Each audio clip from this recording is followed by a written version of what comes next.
Hi, you guys. Hopefully, you can hear me this time. If there's anyone back there, let me know if you can't hear me, or if you can, I guess I should say that. Um, anyway, now I don't know if I'm going to try to repeat everything I just said. Well, I thought I was saying. Anyway, I wanted to come on and talk about a couple stories that were out here today. They actually were out, well, the whole Vivica thing was last night, but um, I think I'm gonna start with Drew. That's the way I was doing it the last time around. Um, so Bravo released a preview of the upcoming episode of Ready to Real Housewives of Atlanta. Um, and they're, the group is at lunch, and for whatever reason, Kenya is asking who I don't know if she went around the whole room. Since we're only getting a preview, I'm not sure if everyone answered, but she went to Candy and then she went to Drew. Um, Now, Candy said Gerald Levert, but she could have probably have said some other people as well, right? But anyway, so she went to Drew, and then Drew started saying that she met a king of basketball, which could be more than one person, right? I think. I don't know. And then she said that person took her out on a couple dates. Um, I'm going to let you guys listen to it. Most famous person who ever hit on you. Most famous. Most famous. Don't make me. I said hit on time. Hit on in the past. I mean, like, I was in a whole-blown relationship with Gerald Levert. I actually have a song with him that we did together that we never released. Like, it's just sitting on my hard drive. Oh, that looks like a child. That looks good. Come on, Drew. What about you? I was on Melrose and we were at a restaurant and a certain king of the NBA. So, yeah, my thing that I was thinking about that whole conversation is that if it because everyone's assuming that it's LeBron because she said King, and if it is LeBron, I don't know how old Drew is. I don't know. I don't recall how old LeBron is at this point. I think he's like in his 30s, right? But anyway,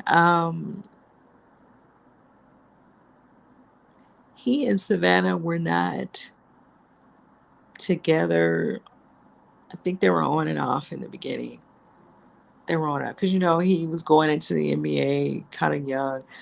I'm sure he was dating some other people before they actually got married.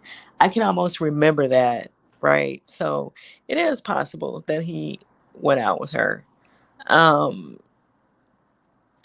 but I thought she said something about Melrose. Well, I guess he could have been in LA visiting or whatever. I don't know. Then she could be talking about Kobe, right? She could be talking about a plethora of people when you really think about it. Because LeBron did not play in LA until recently, right? He was playing for Cleveland first and then or was it? Yeah, Cleveland, then Miami. Then he went back to Cleveland, then to the Lakers. So, um, yeah, if she met him in LA, maybe he was just there. If it is LeBron, I don't know who she's talking about. She could be talking about Kobe, right? Um, like I said, I don't know how old she is, so I can't say which. Well, Kobe's probably because he went in. I don't know, but yeah, it could be more than one person. That's my whole point. It could be more than one person. And LeBron wasn't married in the first 2 or 3 years of his career. I think they were together on and off. He and his current wife Savannah. But anyway, and then some people just don't believe her all the way together, right? They just don't believe the story. I guess because of that other story she told, it didn't sound realistic, real. So I don't know. Maybe they're trying to say she's just saying stuff to say it, but then you never know. And I mean, that's the beauty of people not believing you as well, right? But anyway, so the other story that's out here. Now this Vivica thing had me side-eyed, child. I was just like, what? It's just she was doing the most from coast to coast with this. Um Let me play it first and then I'll come back with what I want to say about it.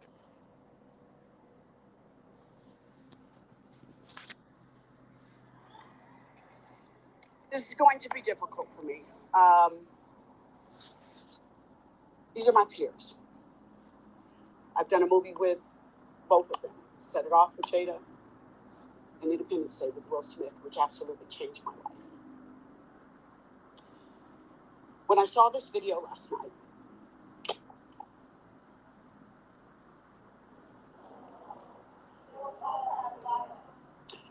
it made me cry. I'll be very honest with you guys. Oh, come on, man. I really felt to be a partner to Will Smith, whose career basically took a crumble that night.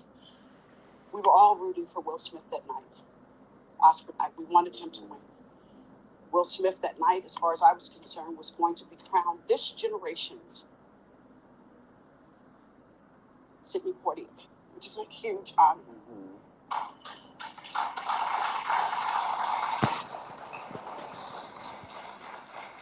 I felt to be a good partner, there was no accountability. Will Smith was defending her honor. That was why the reason he walked on stage and slapped, because he felt like his wife had been offended. So for me to see no accountability as a partner. Also, let's not forget that Chris Rock was assaulted. We cannot forget that.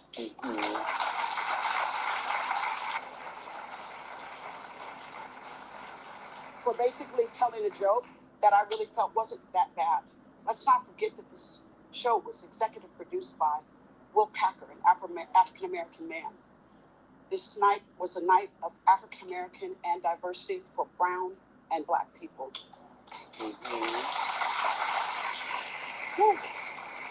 That now will forever be scarred. I have love for the Smiths. I know the children. I've watched them grow up. I just wish that we could have had a little bit more accountability. And for it to not seem so self-righteous on Jada's part. And that's my feeling. Okay. Well said. Thank you. How did you feel? I didn't love her turtleneck. Seemed overwhelming.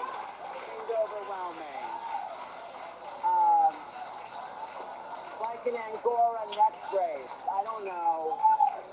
I'm going to leave the deep stuff to Vivica. I'm here for fashion commentary.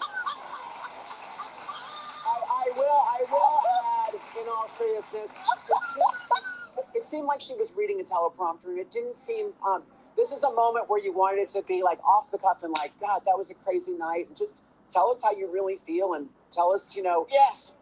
But it seemed just very like she was like a robot. Like it's a little cold. It was a little cold. And the other part, when she said basically that the two guys have to work it out, I was like, why does Chris Rock have to work it out? Right. Yeah. I don't know. So yeah, I'm trying to remember everything I was just saying before. Well, what I do remember what I was saying, I don't feel like Jada owes Chris Rock an apology, and will continue to stand on that. I felt like her this emotional, was over the top and it was uncalled for. Clearly, these people are looking for a moment for ratings for the Wendy Williams show, right? And it is what it is. But Jada doesn't owe Chris Rock an apology because she felt hurt by what he was doing. And that's why her husband got up to defend her. So she was right. That is a conversation between two men. She did not give any orders for Will to get up and go do anything to Chris Rock. And no, anybody saying that is lying because the camera was on them and we did not see that. So she is not responsible for his actions. If she's responsible for that, that means she's responsible for everything that he's doing or everything he's done in life. No, she's not. And if you're not going to give her, if you're not going to make her responsible for the great things that you guys think that he has done or are accomplished, then why this? Why is he not responsible for this on his own for himself as well? Like I don't buy, I can't buy into that. And then she go up, y'all know every time I every time you look up, I'm in this video. And one of these videos said, I can't stand that fake black stuff. Like, miss me with the black, oh, the African American and people of color evening. You know, cut it out. Like, if that was the case, then Chris Rock would not have went up there and tried to embarrass a black woman that was sitting in that audience with hundreds of other people that he could have called out. Instead, he decided to call out a black woman. So, if we're gonna play the black card, let's play it all the way around and let everybody take accountability for the part that they played in it. And that would include Chris Rock. Chris Rock is not a victim because that situation would not have happened if he would not have singled that lady out. Okay. And he's been singling her out before in the past. And so the conversation is bigger than the alopecia joke. Okay. And we all understand that and we all know that. And I believe Will has already said that. I believe Jada have already hinted about that. And Chris even understands that. Regardless if he chooses to say that or not, because he probably liked the fact that people are jumping on Jada, right? I'm sorry, he has to take accountability as well. All three of them. That's why she said those two men need to talk it out. You know, his feelings towards Jada is what they are, whatever it is, and he can talk to her husband about that. That still stands. I think that, that is a part of what marriage is. Like, she doesn't need to get in front of these men and try to defend herself with them. Her husband can handle that conversation. And that's just the way I feel about it. Everybody don't think, we all don't think alike. We don't have the same views on things, and that's fine as well. But I don't think Chris Rock is a victim. I really don't. I do not look at that situation like that because, like I said, if he would not have made that statement, they would not have been in that position. And that's the point of the matter of it all right there. And he was not a paid comedian for that night. He was not up there getting paid hosting the show like I thought in the very beginning.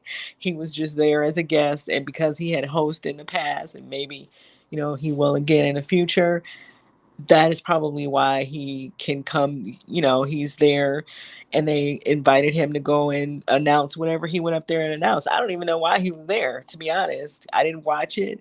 But to my understanding, he was not the host. So why are you up there telling jokes? And why are you up there pointing out this man's wife and pointing out another black person in the room? And y'all want to sit here and act like it was an evening of African Americans. Like, how is that possible? So Jada has to take she has to take the butt of somebody's jokes because it's an evening for African Americans. Like, no, that doesn't even sound right to me. That's just my opinion, and I felt like Vivica was just doing a lot with that whole little segment. And I love how Carson plays off her. They play off each other really well, but I'm glad that he didn't really play into the nonsense. Yeah, and I don't yeah, I don't see Chris Rock as a victim. Sorry.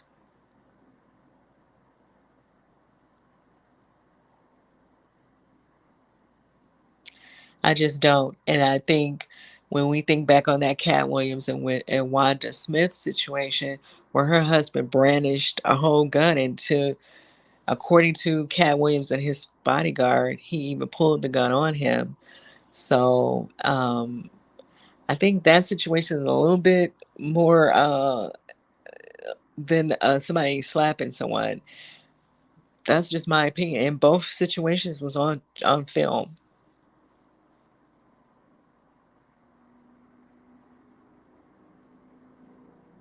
So yeah, I don't see it like that. Sorry. But let me know what you guys think about what Vivica had to say. Do you think she was being a little melodramatic, a little overly doing it? Um, and what do you think about Drew Sidora? And who do you think she's talking about? You think it's Kobe? Do you think it's LeBron? Let me know in the comments. I'm only thinking maybe it was somebody else and not LeBron because she said she was in LA. LeBron did not start out playing in LA. He's playing in LA now. She clearly said years ago. So years ago, LeBron would have been in Cleveland or he would have been in Miami.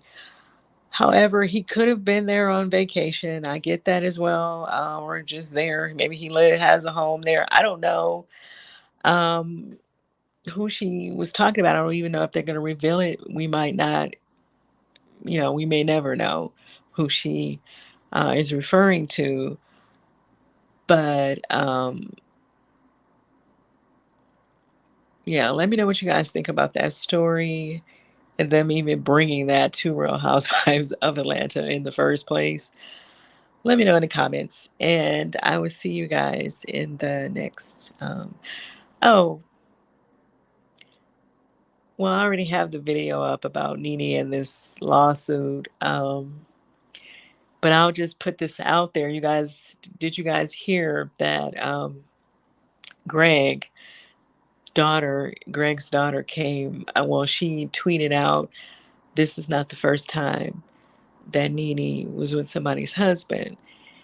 And yeah, she kind of put that out there.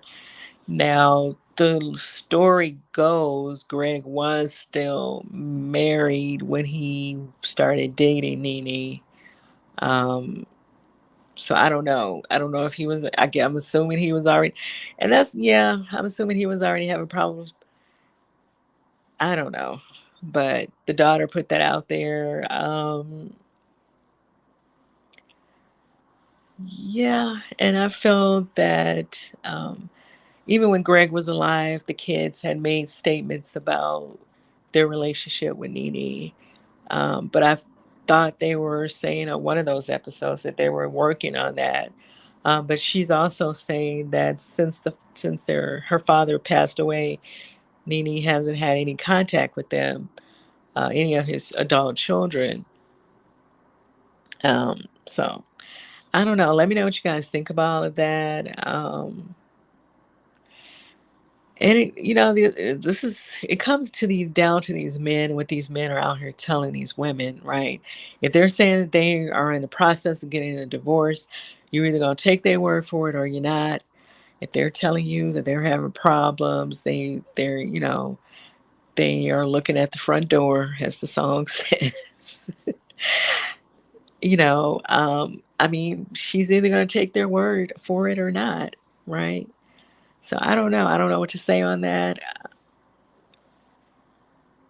She was married to Greg until death do them part. So it's not like, I don't know, and they got remarried in there as well. Speaking of Greg and Nene. So let me know what you think about what the daughter had to say. She put that out there, I guess, last night. Um, what do you think about the Drew Sidora story and Vivica's dramatic, emotional statement about Jada taking accountability for something that she didn't do? She did not do that. She did not slap Chris Rock. So, and just because that's her partner, like I said, is she going to get credit for everything else that Will is doing? Or you just want her to take credit for this? She's not responsible for his actions. He kind of did that on his own. So, I feel like Jada was right. Let me know what you guys think, however, in the comments. And I'll see you guys in the next video.